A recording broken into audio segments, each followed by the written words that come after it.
The rain hammered against glass that afternoon. I remember that detail perfectly. Everything else about walking to her office feels borrowed from someone else's memory. Dr. Helena's waiting room smelled wrong.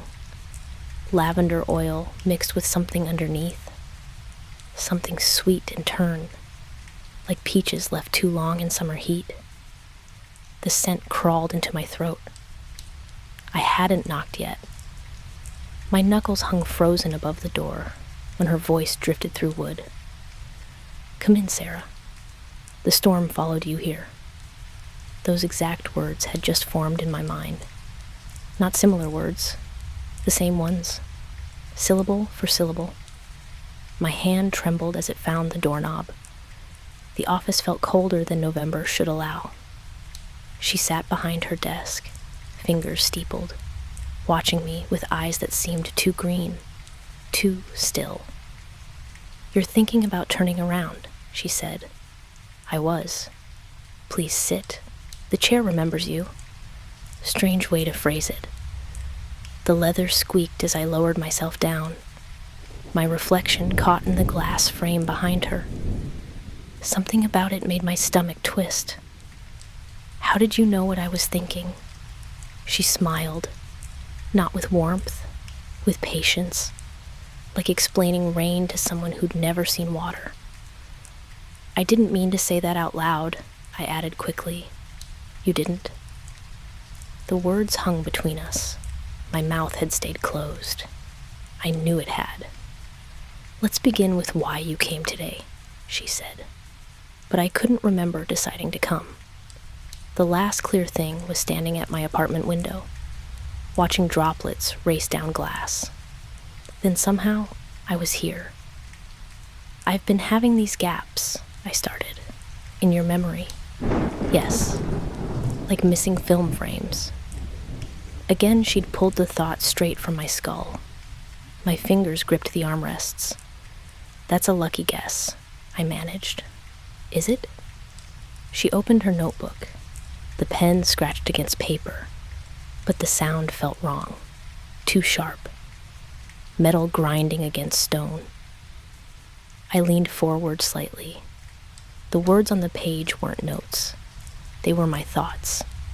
Every private worry I'd carried into this room, written in handwriting that wasn't hers or mine.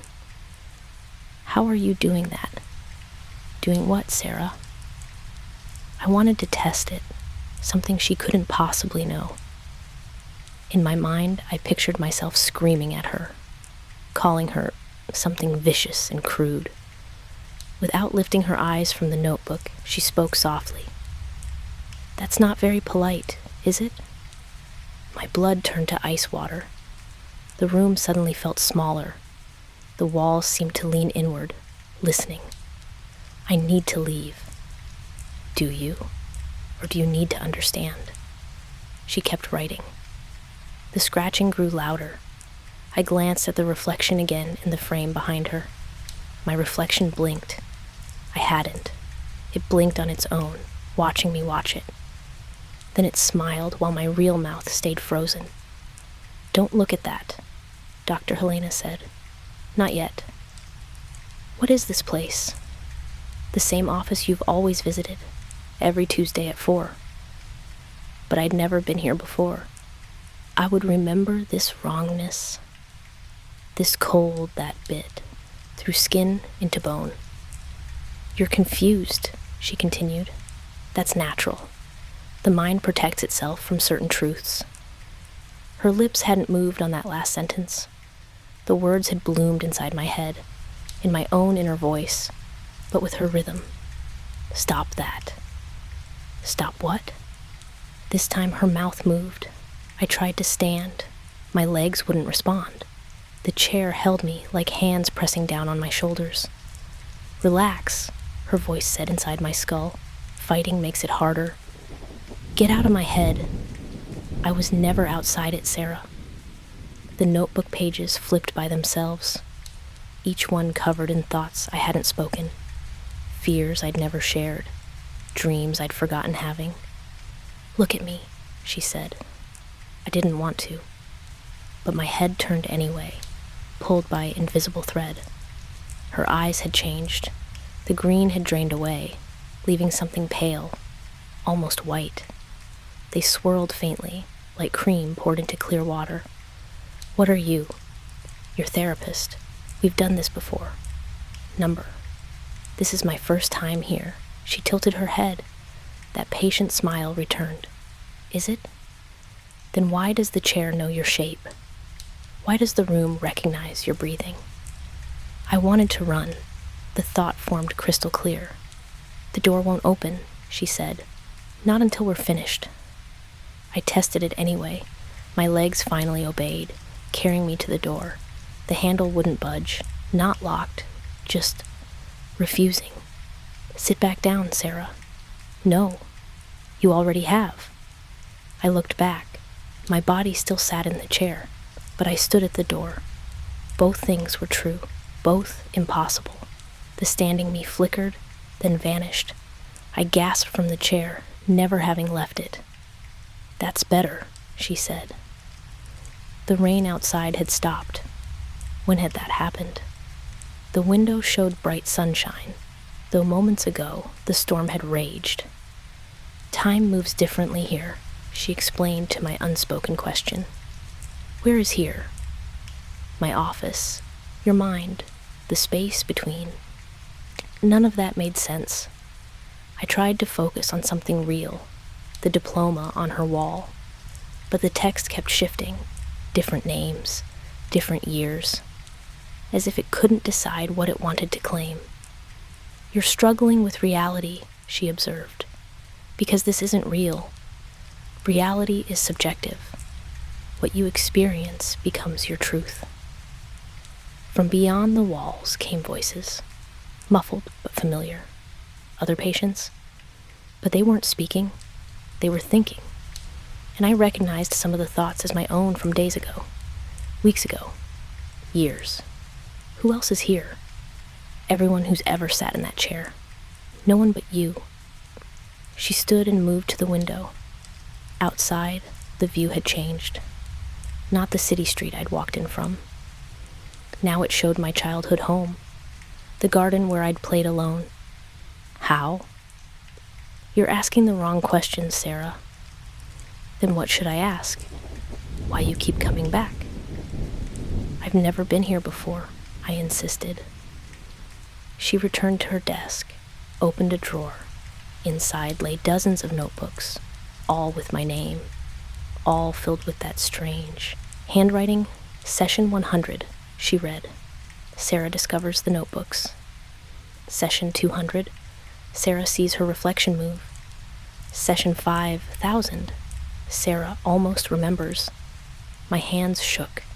That's impossible. So is reading thoughts. Yet here we are. She pulled out a photograph from between pages. Me as a child, standing in that garden. But I'd never seen this picture.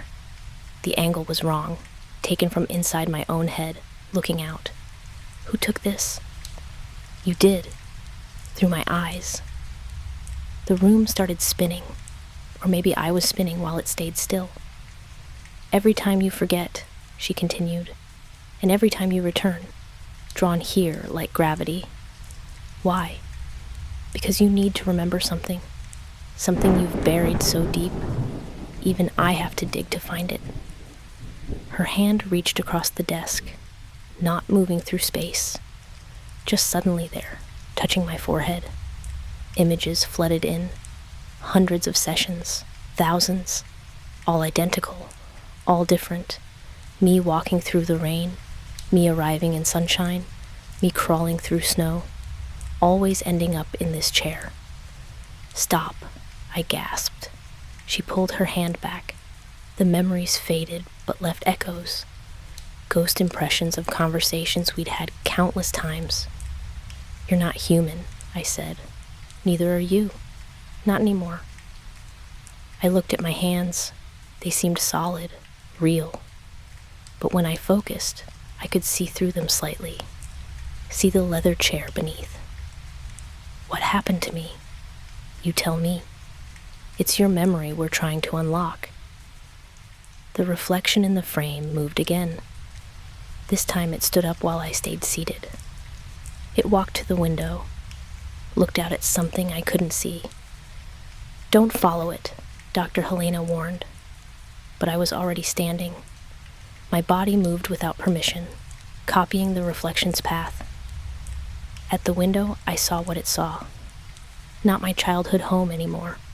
An empty room, white walls, a single bed, restraints hanging loose from its rails. Is that where I really am? One version of where. There are others. The reflection turned to face me through the glass. Its mouth moved, forming words I couldn't hear, but I could read its lips. "Wake up." "Not yet," Dr. Helena said. "We're not done." The office began to shift, walls stretching like taffy, the ceiling rising until it vanished in shadow. Only her desk and our chairs remained stable. "This happens every time," she said calmly. "What does..." "You start to remember." The room responds. Voices grew louder beyond the walls. All my voice. Different ages, different levels of fear. Some screaming, some whispering, some just breathing in patterns I recognized as panic. "Make it stop." "I can't. You're doing this."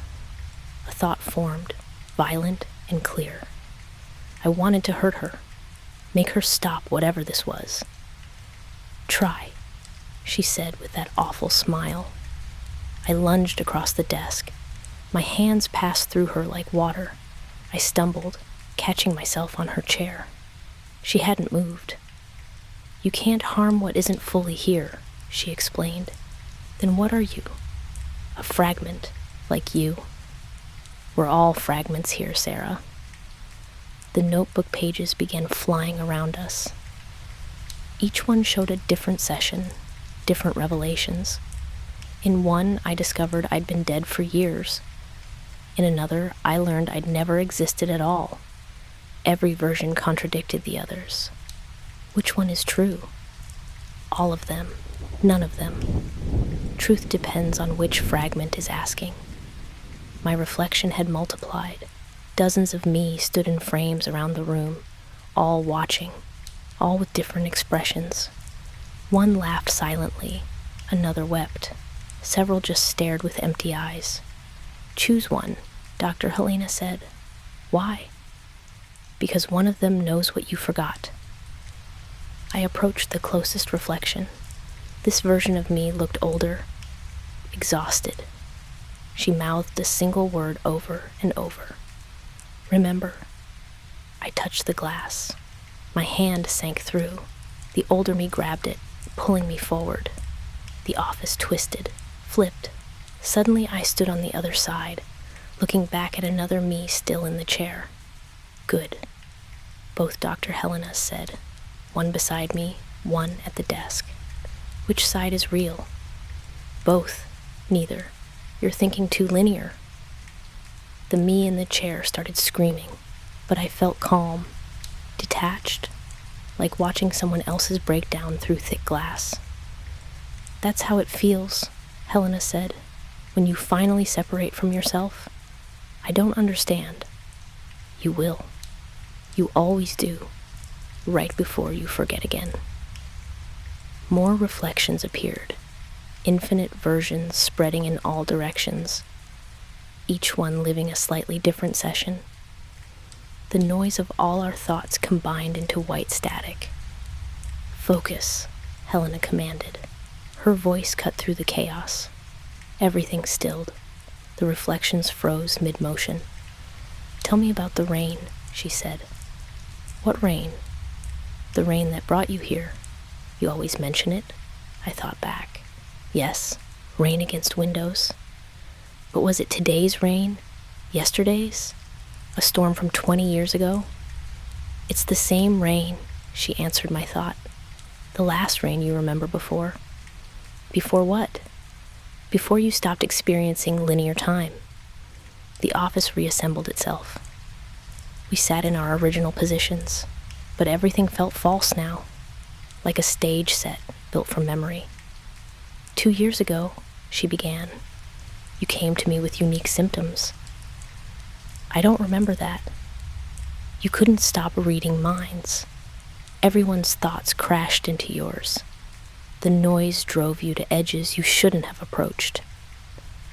My head throbbed. Something deep inside pushed against mental walls. We tried traditional methods, medication, meditation. Nothing worked. So what did you do? I didn't do anything. You did. You found a way to escape. How? You stepped sideways, out of normal time, into spaces between moments. The chair beneath me felt less solid, like sitting on compressed air. Everything in the room had that quality now. Real but not. There but not. You're remembering, she observed. Fragments came back, not in order. A jigsaw of moments. Me in a hospital. Me in this office. Me, nowhere at all simultaneous.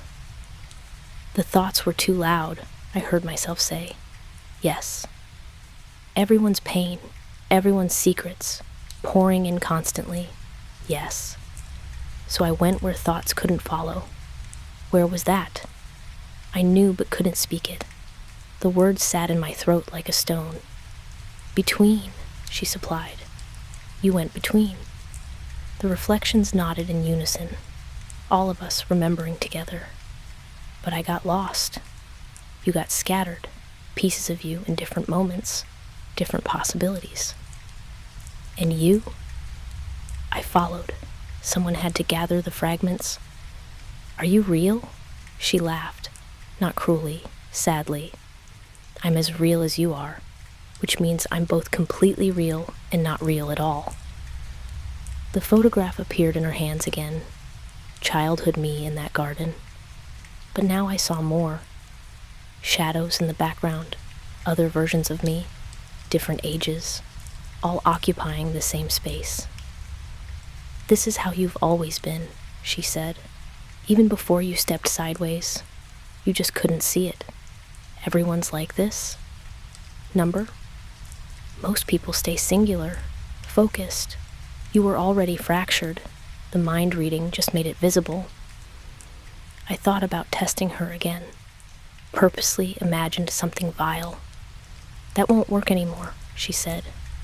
You're thinking with all your voices now. I hear the kind ones too. She was right.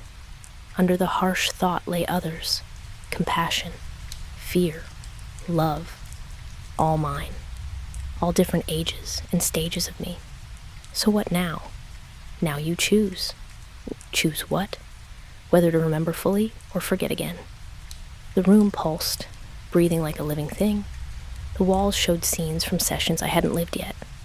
Future fragments waiting to exist. What happens if I remember? You integrate, become whole, but that means accepting what you are now. And if I forget, we do this again. Session 5001. The door clicked, unlocked without anyone touching it. You can leave, she said. Walk out. Wake up in your apartment. Think this was a dream, but I'll come back. Always. The rain will fall. You'll walk these streets. Find this door. I stood. My legs felt more real than they had in... how long? The exit waited 3 steps away. Or, I asked, or you stay. Let me show you the rest. There's more? She gestured to the notebook. Its pages now empty. Waiting. There's everything, Sarah. Every thought you've ever heard. Every mind you've ever touched. They're all here, in these spaces between. That sounds like madness. Yes, but it's your madness. Organized, cataloged, controlled. The reflections had gathered at their frames, all watching, waiting for my decision. Some nodded toward the door. Others shook their heads. Why can't I stay integrated in the real world? Because the real world has rules. Linear time, singular existence. You broke those rules when you started hearing thoughts. I didn't mean to. Intent doesn't matter, only consequence. I walked to the door, put my hand on the handle. It turned easily now. If I leave, how long before I'm back? Time doesn't work that way here. You could return in an hour, a year, or you could already be here, starting session 5001 in another fragment. That made my head spin. I looked back at the chair. Another me still sat there. Or maybe it was the same me. The boundaries had blurred beyond recognition. This is torture. This is existence without borders. Some call it torture, others call it freedom. What do you call it? Tuesday at 4. Despite everything, I almost laughed. The absurdity of maintaining appointment times in this place between places. Show me the rest, I said. Are you sure? Number? But I'm tired of forgetting. I released the door handle, walked back to the chair. The other me stood up as I sat down. We passed through each other, neither more real than the other. Good, Helena said. Now we can begin the real session. The office exploded outward, not violently, like a flower blooming in fast motion. Walls became suggestions. The ceiling opened to impossible stars. This is how you perceive minds, she explained. Thousands of lights swirled around us, each one a consciousness I'd touched, their thoughts whispered in languages I understood without learning.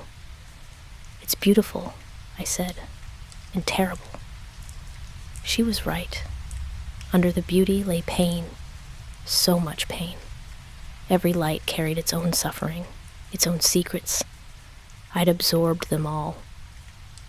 No wonder I ran. No wonder you shattered. She stood, walking among the lights.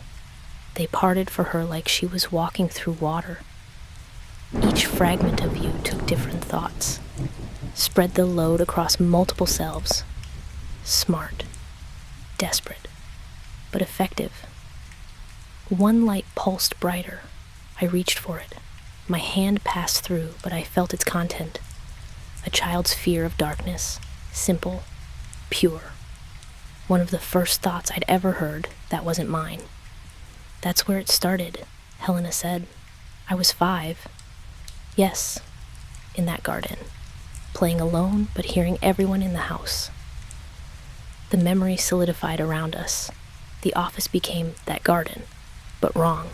Multiple versions overlapped. Spring and winter occupying the same space. Flowers blooming in snow. This is how you remember it, she said, all seasons at once. Child me played in the corner, but also teenage me sat reading. Adult me stood watching, all in the same spot, time stacked like transparent photographs. Which one is real? You still don't understand. They're all real. Reality isn't singular for you anymore. A sound drew my attention. Crying, but not from any of my versions, from inside the house. Every window showed different scenes, arguments, laughter, silence, years of family life playing simultaneously. I heard it all at once, I remembered. Every thought they'd ever had in that house, past, present, future. No wonder you retreated. So I came to you, eventually, after the hospitals, after the medications, after the other doctors gave up. And you knew what I was? She smiled that patient smile again.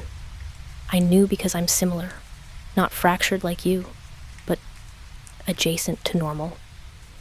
The garden dissolved. We stood in nothingness, not darkness, not light, just absence.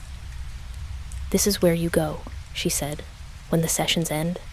It's empty, it's quiet, no thoughts here but your own, and yours. I'm not always here, only when you need gathering. I looked around. No directions existed, no up or down, just being. How long do I stay here? Time doesn't exist here, I know, but how long does it feel? Sometimes moments, sometimes centuries, depends on how scattered you are. A thought occurred, one that should have come sooner. Am I dead? Define dead. Not breathing. No heartbeat. Body in the ground. Then no. Your body exists. Somewhere. Someone. But not here. Here is nowhere. Here is your mind turned inside out. Something shifted in the nothing. A door appeared. The office door. Ready to go back? She asked. Back to the beginning. Back to wherever you need to be. I opened the door. The office waited beyond, but different, older, dust on surfaces, cobwebs in corners. How long this time? I asked. 40 years, or 4 minutes. Depends on your perspective. I entered. The chair had aged, leather cracked, springs visible through tears, but it still knew my shape. This is what happens when we don't maintain the space, Helena explained. We? You and I. This place exists because we both believe in it. What if one of us stops? Then it becomes something else, or nothing at all. She sat at her desk. It had rotted through in places. The notebooks had turned yellow. Some crumbled when she touched them. These are all my sessions? Everyone, even the ones that haven't happened yet. She opened one carefully. The pages were blank. But you said they were full. Will be full. Blank and full simultaneously. My head hurt, not pain, more like stretching, like my skull was trying to accommodate impossibilities. That feeling means you're close, she said. Close to what? Integration, or complete dissolution. They're very similar. The room began repairing itself. Reverse decay. The chair reformed. Dust vanished. Everything returned to that first session state. No, I said. Not again. Not again. Still. Always. Never. Stop with the riddles. I'm not riddling. Language just fails here. She was right. Words meant for linear time couldn't describe this experience, but I tried anyway. I want to leave. Really leave. Not forget and return. Then you need to remember everything. Not fragments. Everything. Will it hurt? Like nothing you've ever experienced? Or like everything I've already experienced? She smiled. A real smile this time. Warm. Proud. You're learning. The reflections returned. All of them. Thousands now. Each showing different moments. Different choices. Different sessions. Are these all real? They're all you. Real is relative. Then show me. All of it. Are you certain? Once you see, you can't unsee. I'm tired of looking away. She stood, walked around the desk, put both hands on my temples. This will change you. I'm already changed. This will complete the change. Do it. Everything collapsed inward. Every session, every fragment, every thought I'd ever heard. They rushed together like water down a drain. But I was the drain. I saw it all. The first time I'd heard someone else's thoughts. My mother, thinking about leaving. The growth of the ability. Voices multiplying. Boundaries dissolving. The breakdown. Hospitals. Doctors who thought I was delusional. Finding Dr. Helena, not in an office, in that space between. She'd been waiting. The first fracture. Splitting myself to survive the noise. Years of sessions that happened in moments. Moments that took years. The truth, there was no office, no physical space. We existed in thought itself, in the collective unconscious, in gaps between neurons firing. I'm not human anymore, I said. You evolved, adapted, became what you needed to survive. And you, I'm your anchor, the fixed point you return to. Are you real? I'm as real as thoughts, as real as dreams, as real as the space between words. The office solidified one final time. Perfect, pristine, exactly as it should be. So what happens now? I asked. Now you choose. Stay integrated and exist here, or return to the fragments and forget. I looked at the door. Beyond it, the rain had started again, or still fell, or had never stopped. If I stay integrated, you become like me, a guide for others who fracture. And if I fragment, session 5001 begins. I thought about it, really thought, with all my voices, all my selves. Then I made my choice. I stood up from the chair, walked to the door, put my hand on the handle. "Sarah?" Helena called. I turned back. "See you next Tuesday." I smiled, opened the door, stepped through, into my apartment, rain against windows, a notebook on my kitchen table. I approached slowly. The notebook was filled with neat handwriting. Not mine, not anyone's I recognized. The last line read, "You won't escape me this time."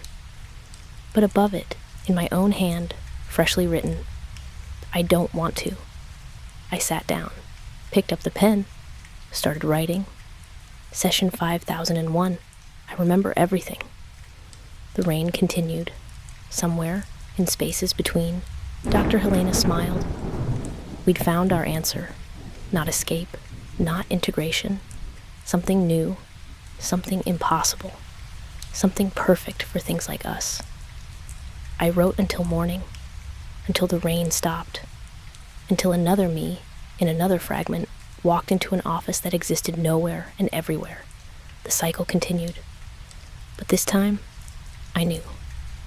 This time, I chose it. And that made all the difference.